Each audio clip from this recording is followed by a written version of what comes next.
and welcome to another Let's Play of Eldfall Chronicles. This time, as you can see here, we have an old familiar faction, the Sand Kingdoms, and they will be playing open hostility against the coalition of Thenion. So, as you can see here, we once again have the Ranger's Guild Hunter with the poisoned weapon, which in the campaign didn't get any use because constructs and elements are immune to poison, but might be quite useful this time.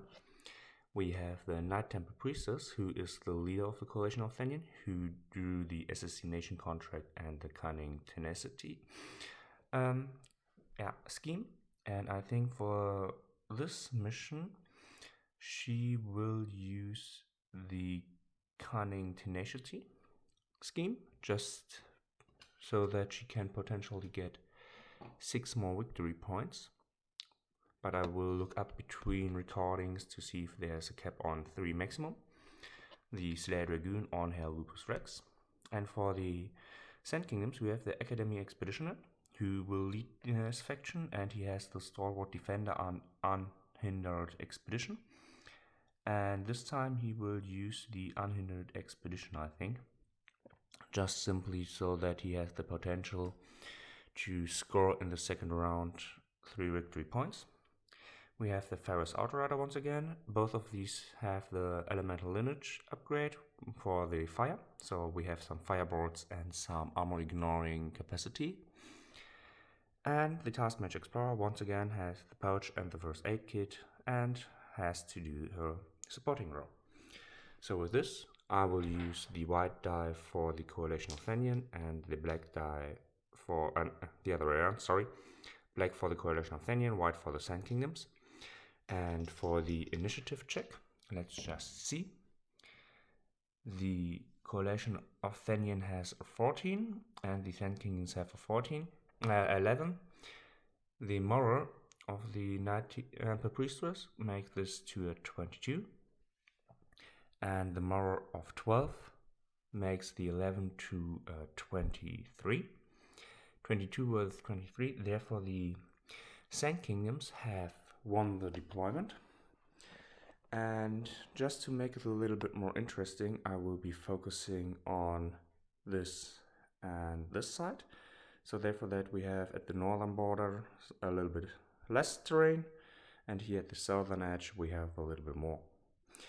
And with that being said, just giving you a quick overview of the terrain, I think the Sand Kingdoms will deploy at this edge just to prevent that the Coalition of Thenion has a quick access to all this terrain, and therefore the Coalition of Thenion will deploy here. And they decide that they will interchange the deployment so that each faction places one model after another, and the Coalition of Thenion then chooses who is the first player and gets the first turn, and they will start so that they have the first. No, actually, they will give the Sand Kingdoms the first turn. So let me deploy, starting with the Sand Kingdoms. I'll let you join as soon as the Sand Kingdoms get the first turn. For the strategic phase, the Ferrous Outrider decides to cast Arcane Shield onto himself, increasing his armor to 4 and ignoring critical hits. And he will also be the first one to activate. This is simply so that he can reposition a total of 6, 7, 8, 9, 10 up to here. But he will basically use it to get up to here, so that here is a line of sight between these two, and then he will use his taunt ability. And with the taunt ability, now the Ranger's Guild Hunter has to make an intelligence check to not declare reaction. With an 18, he failed it, therefore he must declare an action. And with this he will lose his Shrouded token, because he will wait a second, he can declare a reaction because a dodge as a reaction, because dodge has no target, he will not lose it, and he will use it to redeploy 6 inches up to here, getting behind more cover. Next, the Academy Expeditioner will activate. He will walk 5 inches, which is roughly up to here. And with this, let me just take some measurements. We have 6 inches about here, another 6 is about here, 1, 2, 3, 4, so up to here he can potential cast, which is not enough, therefore he will use a run action to get up to here, so that he is still able to watch over it. And now we have 6 inches here, 7, 8 inches, once again, 6, 7, 8, so 2 inches further, 12, 1, 2, 3, 4, which is here. I think you can see what I'm trying to do here. And immediately next, he once again will activate, moving up to here, 6 inches, 6 inches is here, 7, 8, 12 inches is here, 16 inches is up to here, and now he got his aim. He will cast a fireball spell, and since the Dragoon has an awareness of 12 inches, which is outside of the 16 inches, she's unable to use a reaction. Therefore, the Academy Expeditioner needs a 14 or less to hit the Slayer Dragoon. And let's see, with a roll of 4, he hits this area, which includes the Slayer Dragoon. And as I said, she's unable to react. And with this, she takes a power 14 hit. The adjusted armor is only 3, therefore 11 or less to wound. It's a 13, this is not enough, therefore the fireball did no damage. Next, the Task Mage Explorer will activate, and she will move up to here, and I will just double check if this is already enough, because he's outside of 8 inches and so are these two. Therefore currently the Sand Kingdoms have fulfilled her unhindered expedition, but the Task Mage Explorer is still able to cast a spell, and she will cast the ward spell onto herself, 14 or less, with an 11 that is successful. I will use this token, and she will also cast in her second activation the ward spell onto the Academy Expeditioner. Oh, sorry, with a roll of natural 1. This is also successful, even when I had preferred it on the fireball spell. And now the Ferris Outrider. Does he will do a solo mission? No, he will not. He will just reposition up to here. And at the end of the turn, all 4 models are outside of the 8 inches. Just once again double checking. Okay, let me just correct it a little bit. The Ferris Outrider has to walk up to here to be still in cover, but outside of the deployment zone. So for this, the leader will reveal unhindered expedition, and it says reveal. Come on, let me get it into focus. Reveal the scheme during the strategic phase and discard it at the end phase.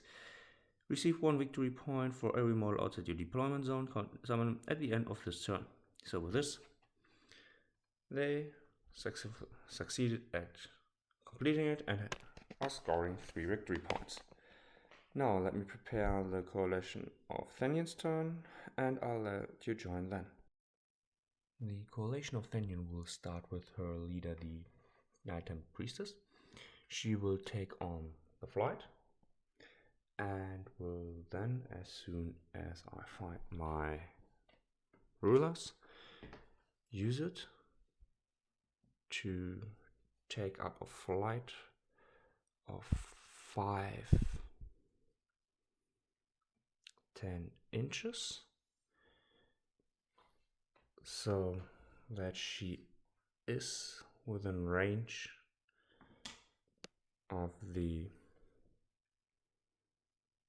Slay Dragoon, and she's also 16, 12, 14 far outside the range of the Sand Kingdoms, because she will use this to cast the spell Unrelenting Zeal at the Slayer Dragoon, which means that the Slayer Dragoon now can make, every time it has suffered a wound, a moral check, which causes her to ignore that wound. And if the wound is prevented, that spell ends. So it's a buff. And next, she will cast. She will wait with her activation, because first of all, the Slayer Dragoon will activate. And the Slayer Dragoon will use her activation to call a dash action, which means she will move 6, 12, and another 6 for 18. So she ends up here, which is within 2 inches of the source of the Academy Expeditioner, who will react. I just put the tokens the wrong way. He will react. The Ferris Outrider will also react, as will the Task Mage Explorer. He will react by using an attack spell of himself, and it will be the spell Soul Crush, which has a stun and ignore armor property, and if it causes a wound, the target becomes panicked.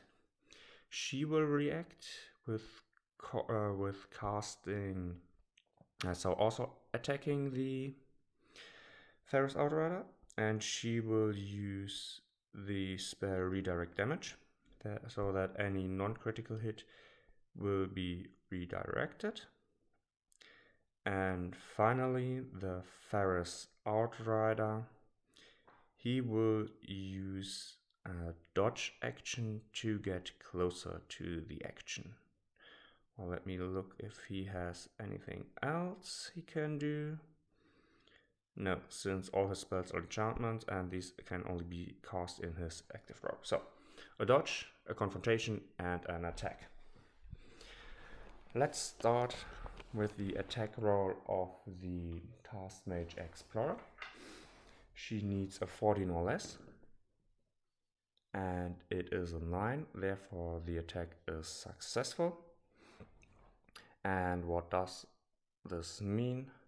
Redirect damage means that on a hit, the target successful non-critical hits are negated. In addition, the target model receives a number on non-critical hits equal to the number of successful attack rolls it made during the attack, using the same item, spell, and abilities to use during this attack. And this spell is not affected by ranged friendly fire. Therefore, this is completely legitimate. Now, next, let's go into the confrontation. The Slayer Dragoon and the Task Mage Explorer. The Task Mage Explorer will set the lower bar with an intelligence of 14. It's a 3. And the Slayer Dragoon, offense of 17. She rolls a 2. So since she has the assassin skill, this means that she will receive a critical hit at 1, 2, or 3. Therefore, this is actually a critical hit, which is bypassing the confrontation, but the 3 is still, actually no, sorry, the 3 is cancelled out. Therefore, the 2, which is a critical hit, hits. And let me just double check if the ward spell prevents any of these. The ward spell non-critical damage, therefore this bypasses the redirect damage and the ward spell. So the Slayer Dragoon has a total power of 21, and the Academy Expeditioner has only an armor of 2, therefore 19 or less to wound the Academy Expeditioner, which is a 9. Since the Slayer Dragoon has the cleave ability, it causes 2 wounds, and the Academy Expeditioner is incapacitated. And next, she let me just do the dodge action so that he can get closer. I will move these at the top. And once again, the Slayer Dragoon will activate immediately, still having the enchantment of Unrelenting Zeal. She will again use a dash action. She will use the dash action to get into contact with these 2, or within engage range. And both of these will react. The Task Mage Explorer will cast once again redirect damage, and the Ferrous Outrider outside of the reach will use another dodge action, and the Slayer Dragoon will try to attack the Task Mage Explorer. So with that said, the Ferrous Outrider, we can already dodge him into contact, and now the confrontation of these 2. The Task Mage Explorer rolled a 7, and the Slayer Dragoon rolled a 13, which means that the Slayer Dragoon rolled above the roll of the Task Mage Explorer and beneath her offense. Therefore, she wins once again the confrontation. The Task Mage Explorer has 0 armor, therefore 21 or less, with a 4. The Task Mage Explorer takes 2 wounds, which actually means, since she only has 1 wound, she is dead. And this might be already game, because he's incapacitated, and the Ferrous Outrider is a soul left model. Let's get a little bit cocky. The Night Temple Priestess will use her movement to get closer, and then she has a line of sight to the Ferrous Outrider. And with this line of sight, let's just see. Yeah, definitely within 14 inches. And let me just see if it is correct. Yep. The Agony spell has a casting aura, which is an awareness, and the awareness is equal to the agility of 14. So with this, she will try to cast the Agony aura agony onto the Pharaoh's Outrider, 14 or less. It's a 5, which means it is successful. Therefore, let me just, do I have anything that, okay, I have to remember it. And next, back here, let's just use a run action to get 12 inch closer, and another run action to reposition right here into the middle. So I'll prepare the remaining models of the Sand Kingdoms and I'll let you join them. In a desperate attempt to go not out without any casualties or similar things, the Pharaoh's Outrider will cast the Melting Touch onto himself as his enchanter ability, our Artificer, and then he will attack the Slayer Dragoon, who in her turn will use a dodge action to have a better chance to defend herself, so therefore 12 or less. With a 19, she actually missed. I just switched up the die. So therefore the Pharaoh's Outrider will now use the black die 2 times. And he needs an 11 or less. With a natural 1 and a 2, both will hit the Pharaoh's Outrider, the Slayer Dragoon, ignoring the armor even for the Melting Touch. And then the critical hit, so 2 hits, both ignoring the armor. Therefore, he needs an 13 or less to wound the Slayer Dragoon. 19 and 4. This is 1 wound at the Slayer Dragoon, which she can ignore using the enchantment of Unrelenting Zeal. She might be, let me double check the inspiration. Inspiring here, other models within the awareness of the same legions. And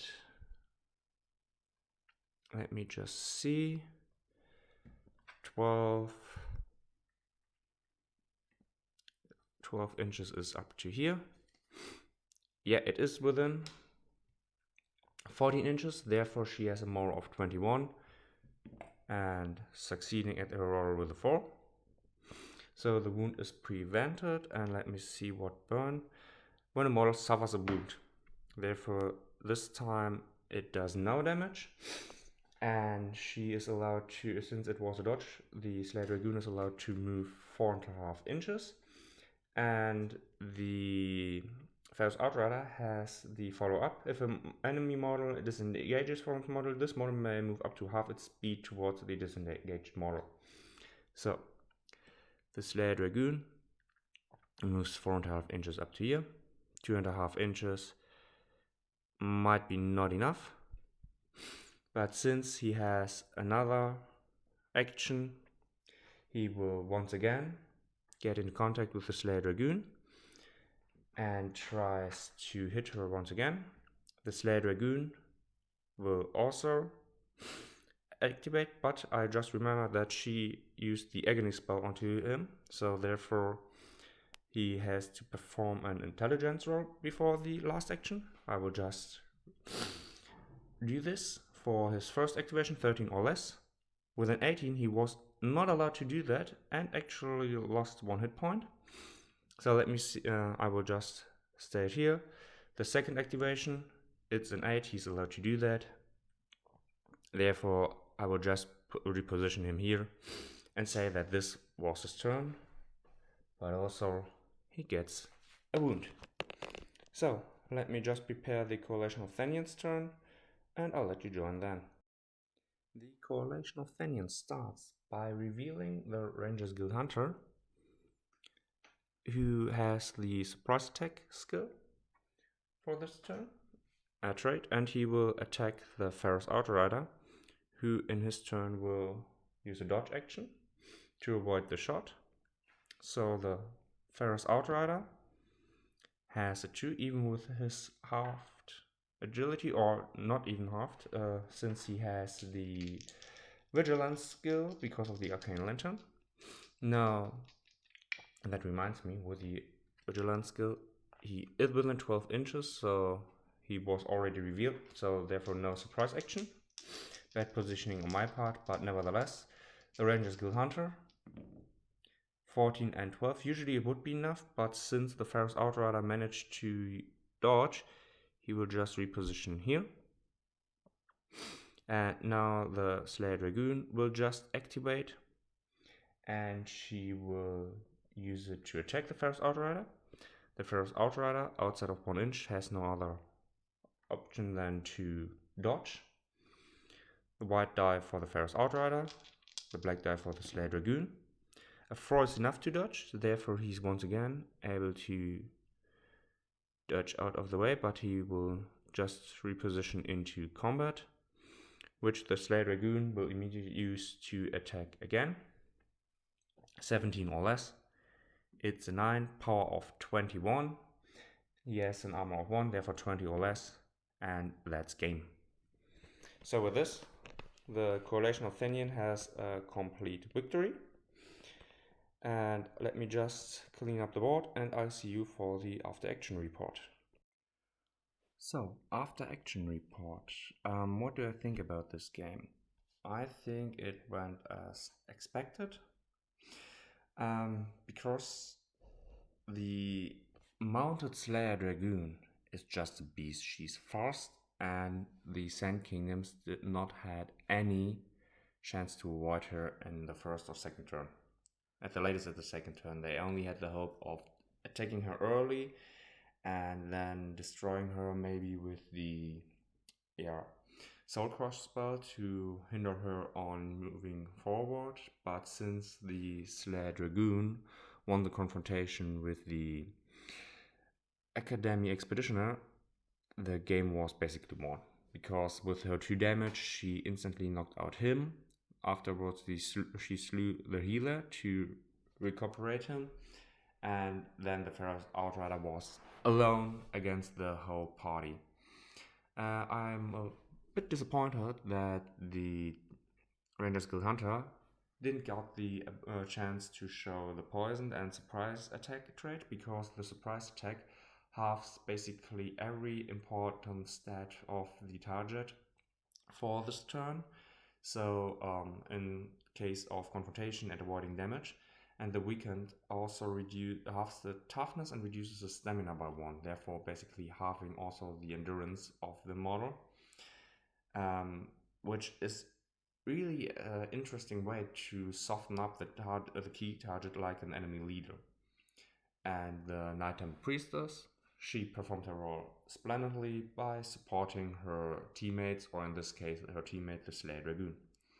I also believe that the Sand Kingdoms would have had a better chance if I used the Summoner, because then I could have used a Golem who would have the ability to protect the Summoner, and therefore the attacks of the Slayer Dragoon would have been redirected into the Golem and not into the Summoner, sorry. And then with more summon, the Slayer Dragoon might have become overwhelmed, but that has to be seen in a future battle report.